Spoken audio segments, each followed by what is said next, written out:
Olá a todos, sejam bem-vindos a mais um episódio do Geopolítica Próxima Jogada. Feliz ano novo, ano de 2021, um ano que promete ser tão complicado, tão complexo quanto o ano de 2020, mas com outras vertentes, outras histórias. No episódio de hoje eu vou falar um pouco sobre a estratégia chinesa em 2021, mas eu vou focar num grande acontecimento que foi finalizado agora em dezembro de 2020, mas começa a ter implicações agora em janeiro de 2021 e que de alguma forma passou meio despercebido no noticiário brasileiro, que é o acordo comercial depois de 7 anos de negociações entre a China e a União Europeia e como que isso vai impactar não só a política da União Europeia, da China, mas também toda a estratégia de contenção chinesa que os Estados Unidos estão desenvolvendo e principalmente a forma como o novo presidente Joe Biden ia levar adiante essa estratégia. «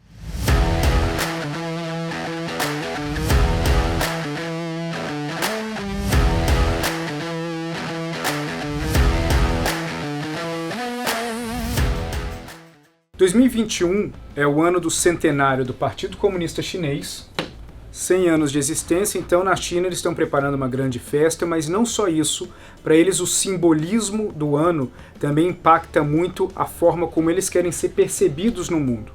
Então eles acreditam que depois de 2020, por conta do Covid, por conta de tudo que os Estados Unidos sobre Trump fez de pressão em cima da China, é o ano de busca de reconquista de parte da credibilidade que eles perderam no mundo, principalmente no Ocidente, ao longo de 2020.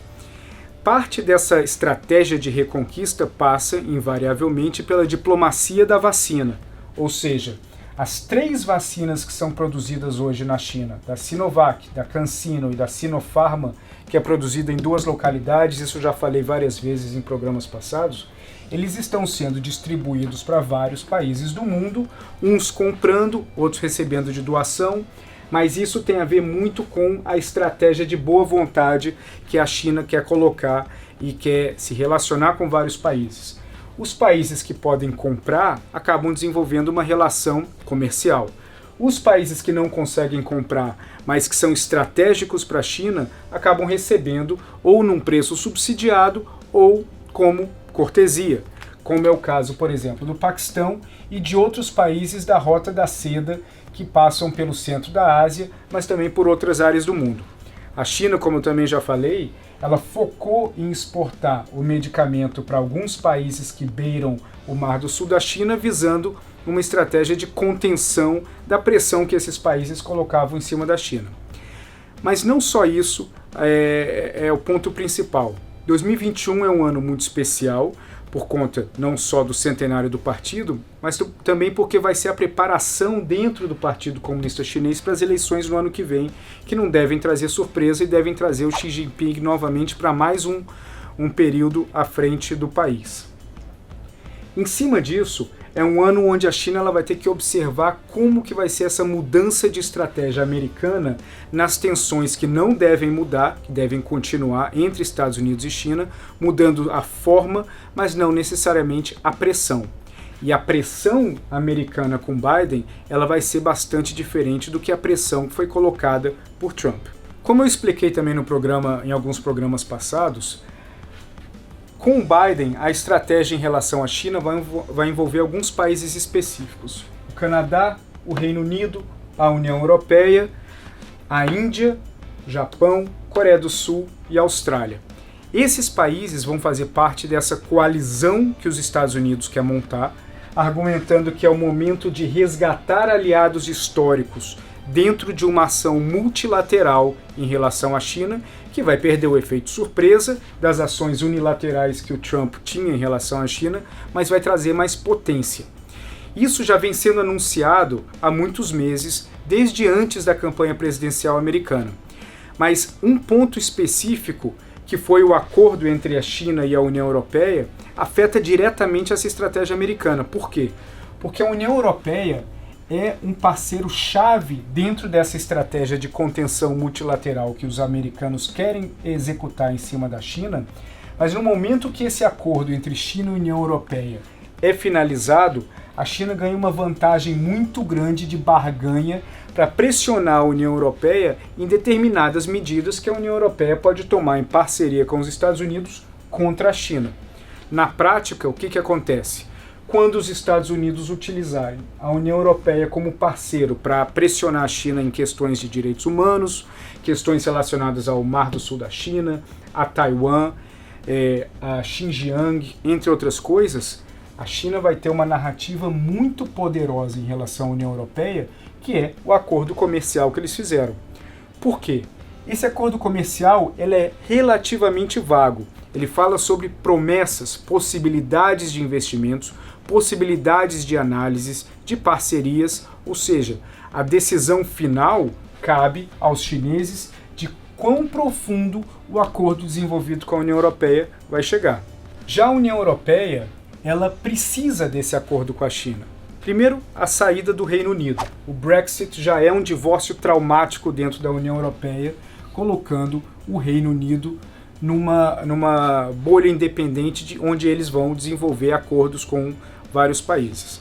Segundo, a União Europeia ela já enxerga que a China vem desenvolvendo alianças muito poderosas com determinados países da Europa, como Portugal, como Itália, como Grécia e como outros, fazendo com que um acordo entre Bruxelas e Pequim fosse inevitável, para que a China não desenvolvesse inúmeros acordos individuais por todo o continente, tornando Bruxelas irrelevante dentro desse universo comercial que poderia ser desenvolvido entre os dois.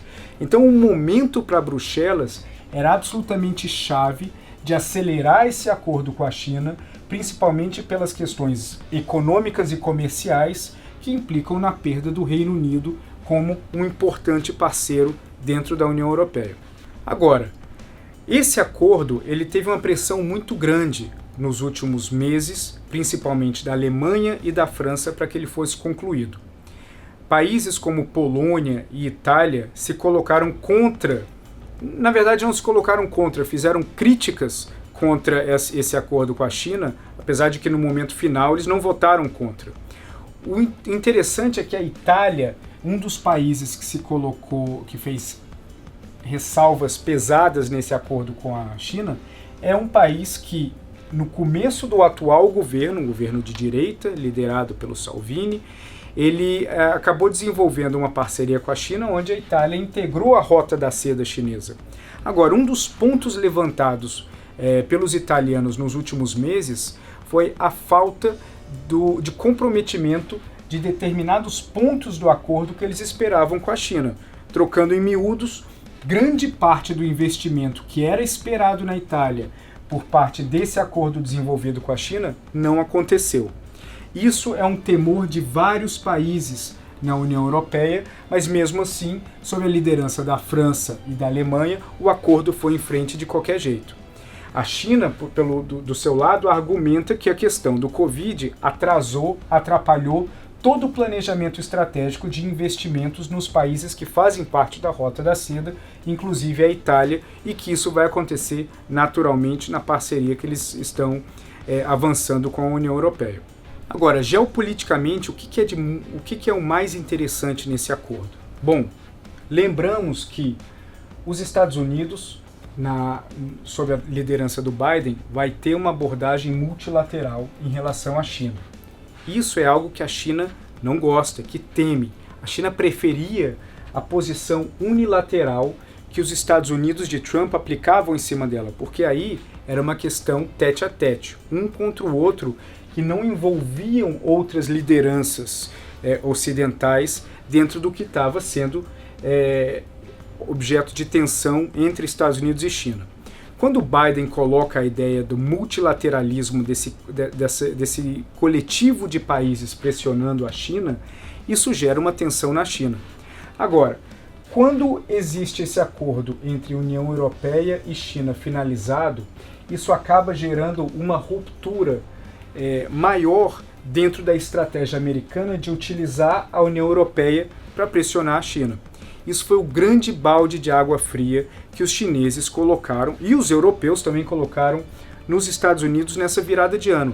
Tanto que, membros do governo de transição, da equipe de transição do Biden, entraram em contato diversas vezes com líderes europeus pedindo para que eles não assinassem o acordo entre União Europeia e China, pedindo para que eles esperassem um pouco a chegada do novo governo, para que isso fosse conversado, negociado e que assim o Biden não iniciaria uma nova administração vendo o seu principal parceiro nessa batalha contra a China numa posição de divisão ou de neutralidade.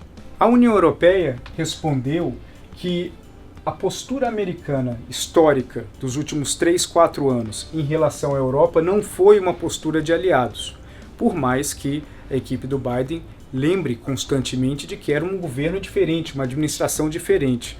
Mas enquanto a União Europeia argumenta que o desenho do acordo da fase 1 que estava sendo desenhado entre União Europeia e China não envolveu a Europa nas negociações, a Europa agora acaba fazendo a mesma coisa, dando o troco, fazendo um acordo com a China que não envolve a opinião ou a participação americana. Isso cria uma divisão maior, não só comercial, pois agora a União Europeia pode ser um alvo preferencial de produtos industrializados chineses e também de compradores chineses, mas não só nisso, no campo da geopolítica, coloca a União Europeia nessa situação de neutralidade no qual eu comentei.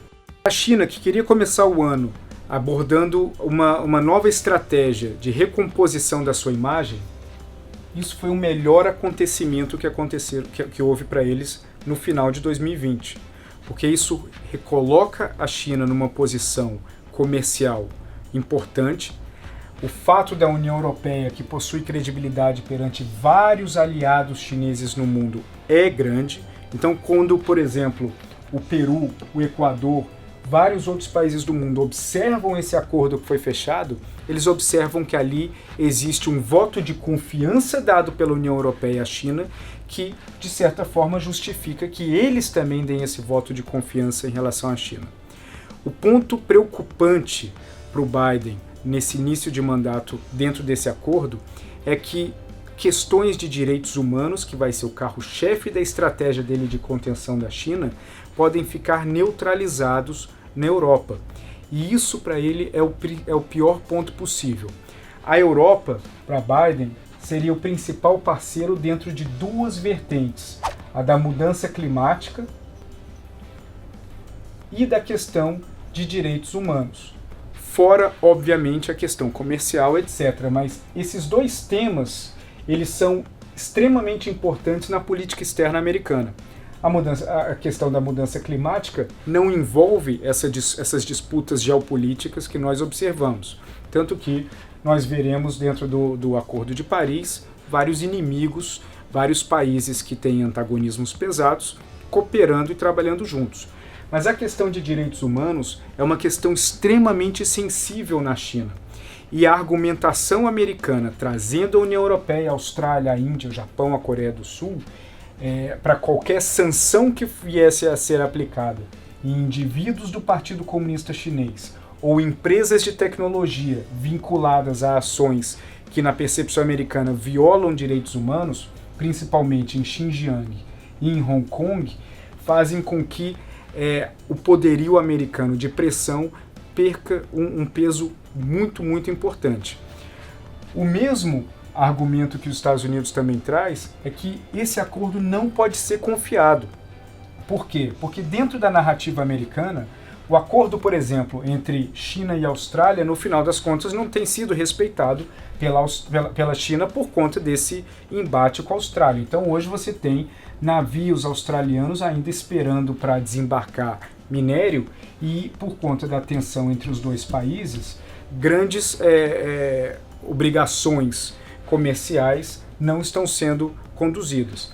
O argumento da Itália foi um argumento que vem sendo lembrado por Washington em relação a Bruxelas, dizendo o acordo é vago demais para garantir que a China vai, de fato, entregar tudo que vem sido prometido. E a Itália é um exemplo disso. Mas para Bruxelas era uma opção que basicamente foi uma escolha que não tinha muita opção. Ou a União Europeia ou Bruxelas via país a país fechar acordo com a China, ou ia ver a sua situação econômica ficar mais complexa por conta das dificuldades do mundo, do Covid, etc., a saída do Reino Unido, que poderia gerar um efeito dominó interno, e também a perda de relevância de Bruxelas em si, que é a capital da União Europeia, onde o maior peso que Bruxelas traz hoje é a burocracia, que não para de crescer para manter a burocracia crescendo. No fundo, é um acordo alemão e francês que trouxe junto todos os outros países da União Europeia que entenderam que não existiam argumentos suficientes, nem políticos, muito menos econômicos, para que eles negassem esse acordo. Resta ver agora como o ano vai continuar.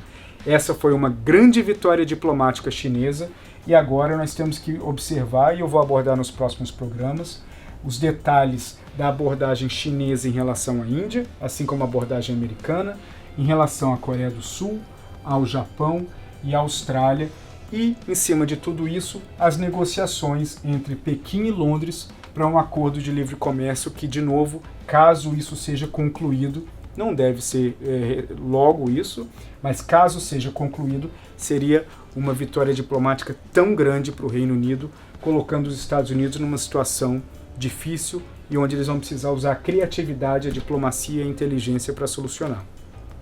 Um abraço a todos, ficamos por aqui. Não se esqueçam de se inscrever no canal, de comentar, de mandar para amigos, críticas, sugestões, etc. Um abraço a todos e um ótimo 2021.